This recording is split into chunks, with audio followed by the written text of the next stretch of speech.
Hi, we want to welcome you back to Starting Point Church, where we are talking about apologetics, which, as we discussed last week, was about defending the faith, giving reasons for why we believe certain things about the Bible, and not apologizing for it. Right.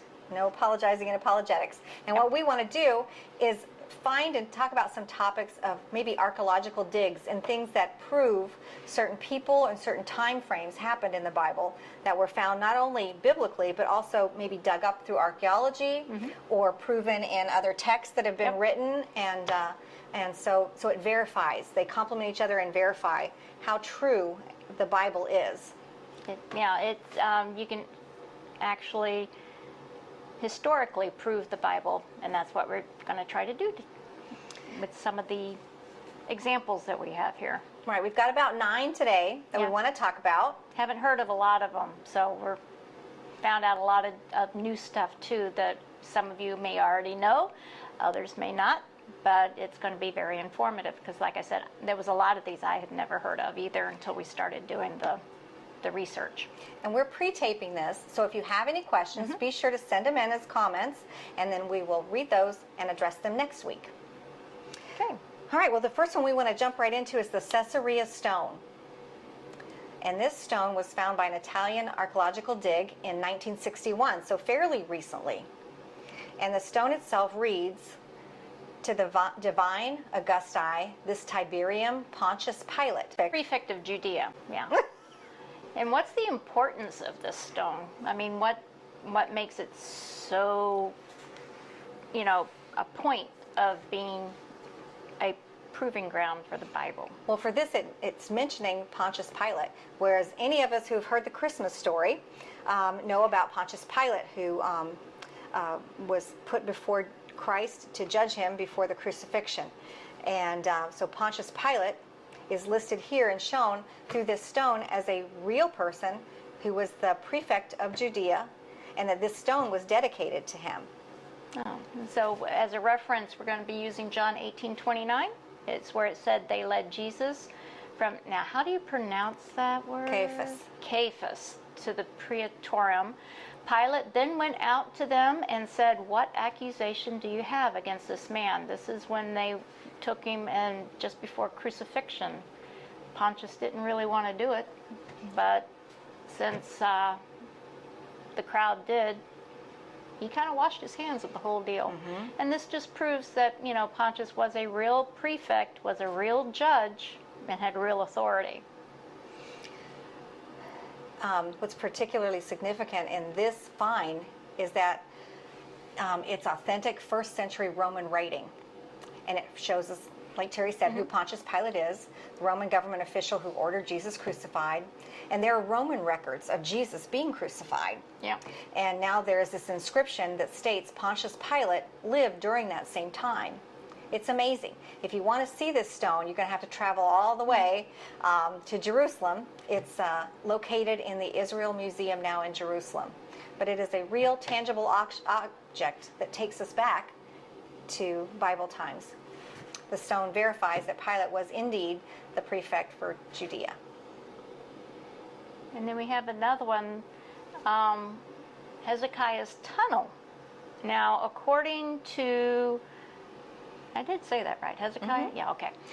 The Bible records are prior to the Assyrian invasion of Judah in 701 BC. King Hezekiah built a tunnel under the city of David to bring the waters of Gihon Spring into the southwest side of the city, because that was, Israel is a desert country, so they had to bring water in from other places, so they built this tunnel. And the tunnel was discovered in 1867 by British explorer Sir Charles Warren. So there's actual proof of an archaeological, for the lack of a better term, water line for this tunnel. And this tunnel goes all the way through, and it shows signs of the water having gone through it. You know how the stones will be changed by water rushing through it. And it literally goes all the way under the city. And it's mentioned several times in the Bible. In Kings 20:20, it says, "As for the other events of Hezekiah's reign, all his achievements and how he made the pool, and then the tunnel by which he brought water into the city, are they not written in the book of the annals of the king of Judah?" That's 2 Kings 20:20. So there it's talking about the very tunnel that in, what was it, 1867, 1867. that Sir Charles Warren discovered on an archaeological dig. I mean, Right. we've been digging around in Israel for a while. Right, so, and they're constantly finding new proof, new references to people that were in the Bible times. Here in 2 Chronicles 32, 2-4, it says, "When Hezekiah saw that Sennacherib had come and that he intended to wage war against Jerusalem, he consulted with his officials and military staff about blocking off the water from the springs outside the city, and they helped him. They gathered a large group of people who blocked all the springs and the stream that flowed through the land. Why should the kings of Assyria come and find plenty of water?" they said. So there again, it's mentioning how they had that underneath the town and the city, and then they blocked it off. And 2 Chronicles 32:30 also mentions it. So it's got several points through there that it does. And actually what had happened here in 2 Chronicles 32:30, it says, "This same Hezekiah also stopped the water outlet of the upper Gihon and brought the water by tunnel to the west side of the city of David. Hezekiah prospered in all of his works." He was following God. He was trying to do everything that God had placed before him in a way that would please God when he was doing all this. And what actually happened was the upper Gihon had stopped the water outlet and bought the water by tunnel to the west side of the city of David. Huge tunnel has now been found that matches exactly Hezekiah's description of where it was at and how it was dug. Well, something else that I had never heard of is the Taylor Prism. Here we go with the funny name again. I have This to one was apologize. new. This one was new for me too. And Yeah. we both learned this king's name, the king of Assyria. Sennacherib. I know it brings up kind of funny notations when you're thinking of it, but he was the Assyrian king who besieged Jerusalem in 701 BC, and he was king from 720 to 683 BC. This has like 500 lines of texts on this cylinder that All about the history, Yeah. the annals of the Assyrian life. It's their entire history, and it's got a lot on it. That Sennacherib was kind of a braggart. He liked to make himself sound good, as a lot of kings do maybe, and he put on here all of the places he had conquered and how they acted, and also described how he treated them as well. And he also mentioned Hezekiah Yeah, in he this did. as well, because the translation of part of the text was, "As to Hezekiah the Jew, he did not submit to my yoke. I laid siege to 46 of his strong cities, walled forts, and to the countless small villages in their vicinity, and conquered them by means of well-stamped earth ramps and battering rams." So he pretty much told us about all of his triumphs. So this actually goes back to kind of prove Hezekiah's Tunnel too, as to why Hezekiah's Tunnel is in existence as well. Right, and how it was used. Yeah, so that was what Terry read to you, was the translation of some of the text, some of That's that on this. 500 lines. So then 2 Chronicles 32:1 says, "After these deeds of faithfulness, Sennacherib, king of Assyria, came and entered Judah. He encamped against the fortified cities, thinking to win them over to himself." It just all of it backs up each part, and Yeah. it's just it's comforting to see that some archaeological finds are helping to prove that. And Hezekiah, for those who don't know, that was the son of David. Yeah. So now we have David's stone, which I had heard of this one before, and a lot of people in the Bible that we've found archaeological proof for. We found, for some, David was a huge king over Jerusalem, and they needed to find proof that he was a legitimate historical person people who are researching the Bible and trying to prove it, and they never could find anything tangible that showed it. But in 1993, they did. Yeah, which is closer to today's date. Yeah. You know, beforehand we had in 1886 and whatever. So this is 1993, which is fairly recent. I mean, it's only 20 years, which, you know, isn't really that long in archaeological finds. But this, the inscription on it says, an Israelite king from the house of David, and the stone doesn't really look like much when you see it, but it's a good thing that there are people that are, you know, able to decipher what is true. I don't know. To read this old language, one of them, the other one that we just did was in cuneiform. That was the first known of the writings, and they couldn't decipher it for a long time. But now they had put it together and finally got a deciphering for that years ago, many years ago, and were able to read that to us. And now this one, found in Tel Dan, and that was a 9th century BC stone slab. And here they've just found it, in the 90s. Yeah, the first historical evidence of King David. Right.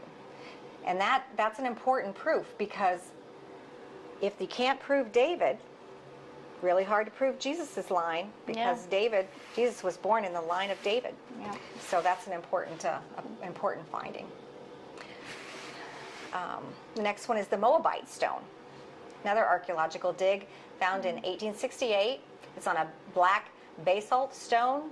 It's 3.5 feet high and about 2 feet wide. And if you want to see it now, you have to go to the Louvre Museum to see it. But it is there. And it has several good points that you can read on the stone, or have translated on the stone, and then also see that the Bible, they back each other up. There's no differences in the facts that are listed there, even down to these. There's about 6 or 8 of them here we're going to talk about, but it lists Misha as the sheep master. And in 2 Kings 3:4, it lists him as the sheep master. And tablet, line 30 and 31, it says that he brought there his flocks of the land. So here the Bible's saying he's a sheep master, and the tablet's saying he brought his sheep and his flock. So that's great. Another one is the location. That backs it up. Places in the Bible, they're historical places. They aren't mythical things that, from mythology. These are actual places in the Bible that people lived. And you can still find them today, too, because, the Mount of Olives is still there. The Dead Sea is still there. Where the Sermon on the Mount was given is still there. So, I mean, there's a lot of landmarks that are still to this day there, and there are archaeological things that are proving, that these events in the Bible and these real life places actually did happen. Right, and this stone, this Moabite stone, lists these places correctly, as does the Bible. They both coincide when he's talking. In the same chronological order. Right, in the order that he, the king of Assyria, had conquered different places. They listed that. It's also listed through the Bible, and as far as his travels, how many days it would take, it was all listed correctly, along with how it's listed throughout the Bible of each of these locations. Genesis 19:30 through 38. It's all about following Sodom's destruction, and Abraham and the nephew Lot eventually separated, and Lot's people became the Moabites and the Amorites. And all of this is connected throughout the writings on this Moabite tablet. It backs everything up the Bible. It talks about the men of Gad. Well, Gad was one of the 12 tribes, and so it validates the 12 tribes, and that's it even gives on number 32, line number 32 within it. So all these things are backing each other up. Yeah. So basically, I mean, there's like the vessels of Yahweh. Genesis 2:4 mentions Yahweh already present in worship. It's listed on this tablet as well. Basically, the stone gives validation to a lot of things. It gives validation to Abraham and Lot, the 12 tribes, Jacob, Moses, and the Torah, Joshua's conquest, the king of Israel, the kingdom of Israel, and King David. Right. Very important points within the Bible, and we all know they're true but it's so good to be able to see archaeological proof so that it can maybe help others understand it. Omri was a king of Israel, and he oppressed Moab during the many days, and he said, I will see my desire upon him and his house. And it talks about all the different different people within it and how they reacted. Ouch. The tribe of Gad and Israel, God as Yahweh, are mentioned throughout that text on the Moabite cylinder. So the next one we have is the Nazareth house. And I guess I'd seen it before in around Christmas time, because people go there to worship, pray. It's actually underneath a monastery. Yeah. That they had put it, built over it. And I think they found it by accident too. yeah, I was really surprised that to find out about Nazareth, how small it really is. We all know of Nazareth because of, again, the Bible story. Everybody's heard that. So this brings it more true that it's not just a story. This is truth. This is the way it really is. And in 2009, real recent, an archaeological discovery announced the discovery of a small 900-foot square house in Nazareth from the 1st century. And 900 feet, that was supposed to house several people within their, Yeah, within now their it's extended like families. It's like a studio apartment? Yeah. Yeah, but also the amazing part, that small out-of-the-way hamlet of Nazareth only had about 50 houses in it. It was on a patch of land that was no bigger than about 4 acres. Wow. And Jews of very modest means lived there. And they actually kept their grottos kind of camouflaged so they could hide from Roman invaders as they went through. That's why it took so long to find Yeah. it. It's because it was camouflaged. And it's such a small area, too. And they did a real good job of hiding it. It took us until 2009 to find it. It's true.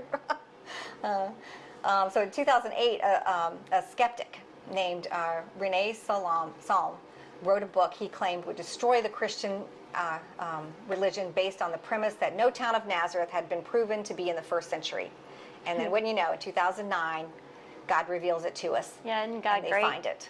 Somebody saying, hey, it didn't happen, and God says, oh, no, nene flafe, I think we're going to show you that it really did. Let me prove this. Yeah, let me show them. And then we have one that I haven't heard of, and that was the Cirrus Cylinder. And this was found by H. Rassan in 1879, and it resides in the Natural History Museum in Great Britain. So a lot of these artifacts are scattered all over the world if you want to go and see them. The cylinder was commissioned by King Cyrus II of Persia, also known as Cyrus the Great. Sorry. It's an important discovery because of the biblical archaeology,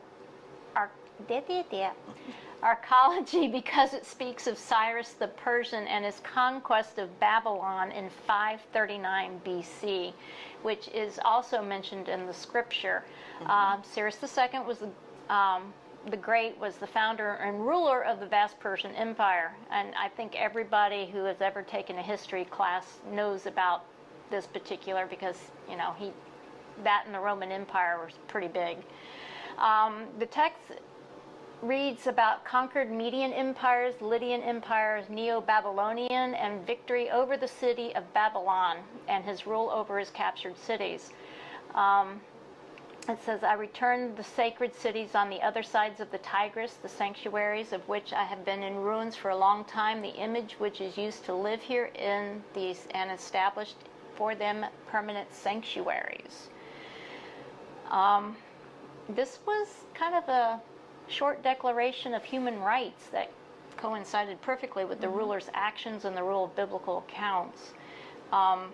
It says Cyrus decreed that the temple in Jerusalem would be rebuilt so that all exiled Jews who wanted to actually go back and start participating and going back and doing their worshiping and offerings could do so.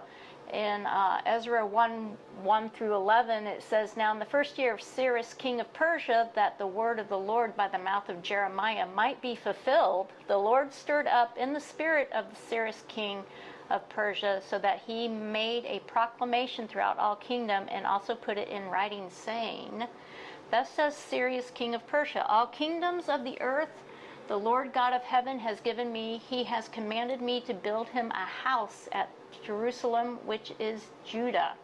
Who among you of all his people May his God be with him, and let him go up to Jerusalem, which is Judah, and build the house of the Lord, God of Israel. He is God, which is in Jerusalem, and whoever is left in any place where he dwells, let the men of his place help him with silver and gold and gods and livestock. Basically, he's having everybody come that wants to participate to help build and provide for this temple. And then the heads of the fathers' houses of Judah and Benjamin, the priests and the Levites, and all the spirits God had moved to arose up to go to build the house of the Lord. So everybody, once they heard all this, took what they had and they went to Jerusalem and Judah in order to help make this prophecy come to light. So again, everything just coinciding and backing all of that up, and to see that in written form and to find it so recently is just amazing. The pool of Siloam is talked about in John 9:7, and it says, and he said to him, go wash in the pool of Siloam, which is translated, Siloam means sent. So he went and washed, and he came back seeing. He gained his sight. It was a blind man. And in 2004, very recently, the steps were first uncovered, finding the pool of Siloam. And those are still uncovered, and they're there for visitors to see. And it's just amazing to think of the people in Bible times congregating around that water and talking about maybe Jesus and how they heard about, of things that were coming and things that had happened. So it's amazing. And the Hittite tablets. Yeah, I hadn't heard of this one either, of the Hittite tablets. 1906, Hugo Winkler found 10,000 tablets that had the complete history of the Hittite nation. Before this, the Hittites were only a little blip in the Bible, and it was saying in Joshua 11:3, the Canaanites, the east of the west, and in the west, the Amorite, the Hittite, the Perizzite, that sounds like parasite, but that's not it. It's the Jebusite in the mountains, and the Hivite below Hermon in the land of Mizpah. Until then, that was all that was known about the Hittites until they found these 10,000 tablets. And it's amazing that we knew, it's mentioned in the Bible long before it ever hit the history books. Right, about 3,000 years before Hugo digs it up, the Bible, mentions the Hittite nation. Once again, just proving that the Bible is a historical and accurate book. Yep. And it just goes to prove that, God has a lot of mysteries. And like I said, we've been digging in Israel for a long time, and there's always new and improved proof of what goes on in the Bible. Like I said, God knows, and everything is revealed to us in time. And so far, everything can be brought back historically back to the Bible. It's always been proven to be true. There's never been an error that's been proven throughout the Bible, even though 40 different authors compiled all 66 books of the Bible. Yeah. It's amazing. It all backs each other up. They all coincide together and work together because God was the ultimate author of those 66 books. So, well, if we didn't touch on your favorite historical proof of the Bible and people who actually lived in Bible times, write it on the comments. We'd love to read about it and maybe research it ourselves. Yeah. And be sure to follow us next week, and we will dig further into more about the Christian religion and about how to express our beliefs to maybe non-believers. Yes. Bye.